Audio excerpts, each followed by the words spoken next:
There are a lot of tips, tricks, and strategies posted on the internet about how to study, but Dr. Pettis and I wanted to share with you some of the strategies and the approaches that we have found really work for learning pathophysiology in this course.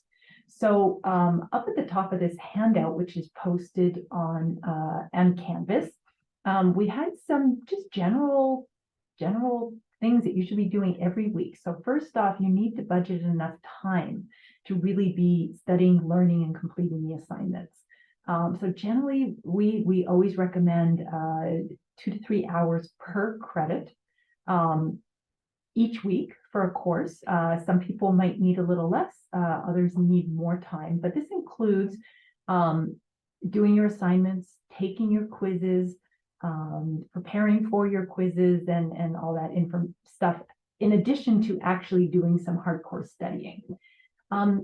If you have not been using the lecture notes, that's where it all starts. And so if you struggled on an exam, especially the first exam, and you weren't actually using the lecture notes that we provide, that's the first place to start. Make sure that you download and print them, or if you like to annotate your notes on a tablet, that's fine too. But you need in class, you should be writing. You should be writing, you should be drawing. You need to be actively engaged in the class. So for the study guide assignments, again, these are required assignments. You will just do what's instructed, download, print the assignment, and then complete it by hand. There is a method to our madness. You really will learn more and you will remember more if you write things down. As always, we really, as we've been saying for every class, really encourage you and recommend that you watch that concept overview video before you come to class. Remember that all of our pathophysiology is based on normal physiology and in some cases anatomy. And so we do, in those concept overview videos, we do a very brief review of the focused clinical physiology that you need to know to understand the patho. Okay, we know you've all had anatomy and physiology, but it can be really helpful to have that refresher before you head into class. Okay. When you are completing the study guide assignments, don't try to Google the answers. You will not remember it. If you just find something on the internet and write it in the space, you will not remember it. What you need to do is look at the question and first try to answer it without looking at your notes. See what you can come up with. Then if you want to double check yourself, or if you need to flesh out some of the detail, go ahead and go to your lecture notes, go to your textbook, and then try to make sure that your answers are accurate, okay, and complete.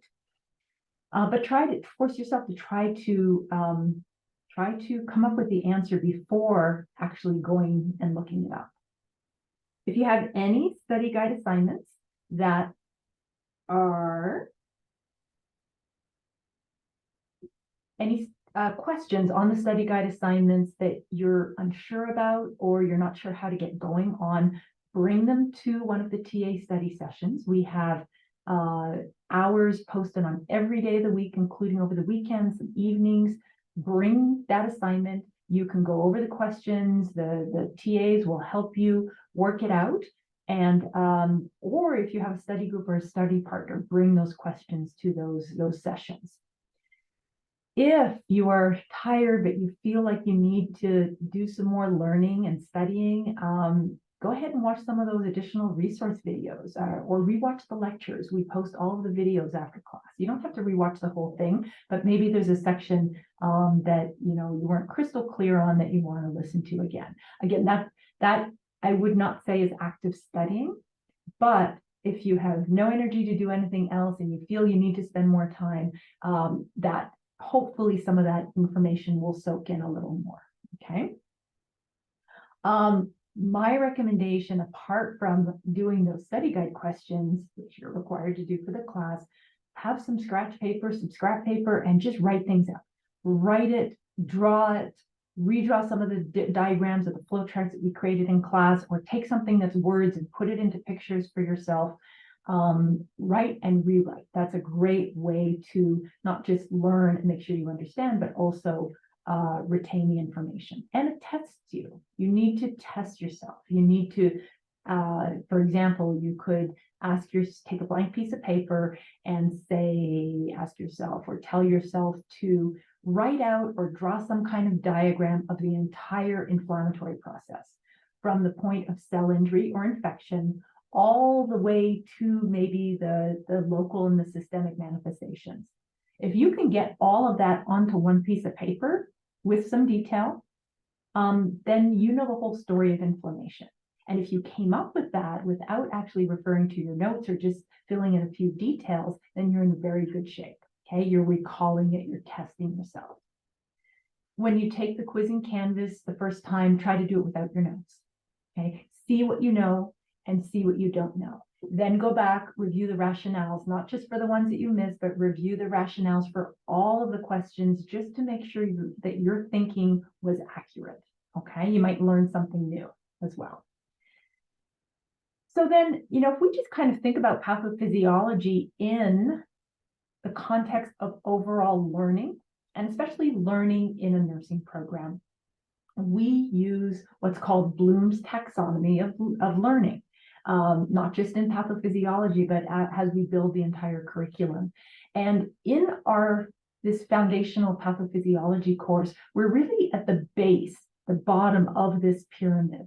And we are really focusing on your ability to remember, which is really recognizing and recalling facts, okay? Facts about diseases. We also are going to be testing your understanding of that knowledge, okay? So this is really, do you have the knowledge? And then do you understand the pathophysiology? Do you understand how a particular risk factor or cause of a disease actually leads to the disease? Do you understand what's going on in the cells, in the body, underneath the surface, those pathophysiological mechanisms? And then do you understand how the mechanisms lead to clinical manifestations of disease? Okay, that's the understanding piece. We are just starting to get into the application piece of it in this course, and really the transfer of pathophysiology knowledge to clinical manifestations, that is application. Okay, so that goes a little bit beyond understanding, and now you're starting to apply that knowledge to clinical situations.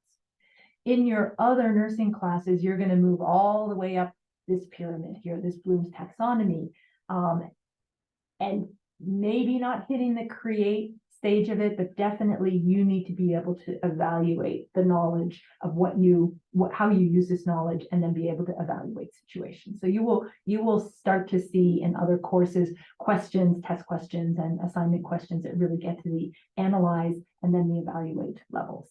Okay, and create in nursing, we sometimes use the term synthesis, synthesizing knowledge instead of creation. All right, so on the second page of the handout, I just gave you some tips about remembering, understanding, and then applying. So the first thing you need to know are the definitions, and that's why we created crossword puzzles and other types of puzzles to help you really learn and remember the definitions, okay, and the terms. So you need to know, that's the starting point.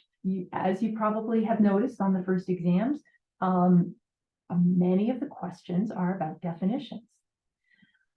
In terms of the more applied questions or the more understanding level questions, the thing is you can't answer a higher level question if you don't know the terminology. Okay, so it all starts at that foundation. In addition to being, really trying to test yourself by completing those crossword puzzles and the other word puzzles, I would recommend maybe keeping a list of new terms and definitions, things that you don't know, you're not as familiar with. Keep it in a notebook, keep it in a Word file, and then keep testing yourself. Other people like to use flashcards. That works really well for terminology. And then go one step further, okay? Compare and contrast. If there are two similar terms or two terms that are related to each other, try to define the difference between the two. That will solidify your knowledge of the individual terms, okay? I gave you the example of compare hypoxia versus hypoxemia. So cell hypoxia, by definition, is a lack of oxygen in the cell, if we could measure that. Hypoxemia, by definition, remember, Emia means in the blood. So we're talking about low oxygen in the blood. Now, hypoxemia can lead to cell hypoxia. Okay, and then that would be something that you could go over yourself. And then again, comparing and contrasting hyponatremia versus hyper. It's more fun than just studying definitions. Patho is really about the understanding. And so whenever you are learning something or studying something, ask yourself why. Why does this thing lead to this thing? Don't just memorize the steps, okay? And the examples I'm giving you. Why does ischemia lead to hypoxia? Okay. Why does renal failure or acute kidney injury lead to hyperkalemia and metabolic acidosis? Why does inflammation lead to edema? You could come up with an infinite number of questions, and this is a great way to study, step by step. Why does this lead to this? Then what you can do is, once you really have mastered that level, then you can start looking at things in a larger picture. Okay, what is the whole inflammatory process, and how do we get from one step, one place to the other? Okay. Along those lines, try to think very logically and in a way somewhat in a linear fashion. So the second bullet point says, follow the logic of why one step leads to the next. And again, this is very similar. Why does decreased oxygen delivery lead to cell swelling, et cetera, et cetera? So again, asking that why question, it's a fun way to study. And if you can answer those questions, you understand the mechanisms. Okay. And then again, when we're trying to link the pathophysiology to a clinical manifestation or some kind of negative consequence for the patient, again, always asking why. It'll reinforce the pathophysiology that you've just studied, and it will help you start moving into the application level. Okay. So why does carbon dioxide retention lead to decreased plasma or blood pH? Okay. So then technically at that apply layer or part of the Bloom's taxonomy, we're trying to get you to that point where you can really start using the knowledge, and we will start practicing using the knowledge. You got to practice application to be able to do it naturally and quickly and correctly. So again, you will get there naturally if you can get the remembering the terms, and then the understanding under your belt. Okay, we do have iClicker questions on application. Each quiz has some application questions. And so instead of, again, trying to look up the answer or Google it, see if you can use your knowledge to answer those application questions. Just try it, okay? See where your pathophysiology knowledge can take you.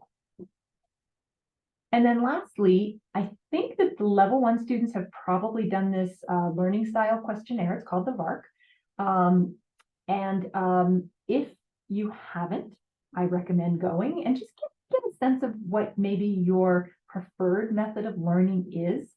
In pathophysiology, we can bring in all sorts of studying approaches and learning styles, and we try to do that. So V is for visual, auditory, K is for kinesthetic, and R something to do with writing.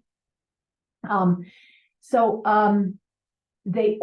questionnaire also matches preferred learning styles to strategies. So to be honest, after you do the VARC, I would just go and look at the link for these strategies, because it'll give you all sorts of different ideas. People seem to remember best and be able to recall from memory if they use multiple strategies, okay? Even if you have a preference for one versus another, okay? All right, well, we are going to keep trying to reinforce this. You want to become as efficient as possible in the nursing program, because there's a lot to learn and there's a lot to remember. So use these evidence-based learning strategies to make your life easier and to remember the important information that you're learning.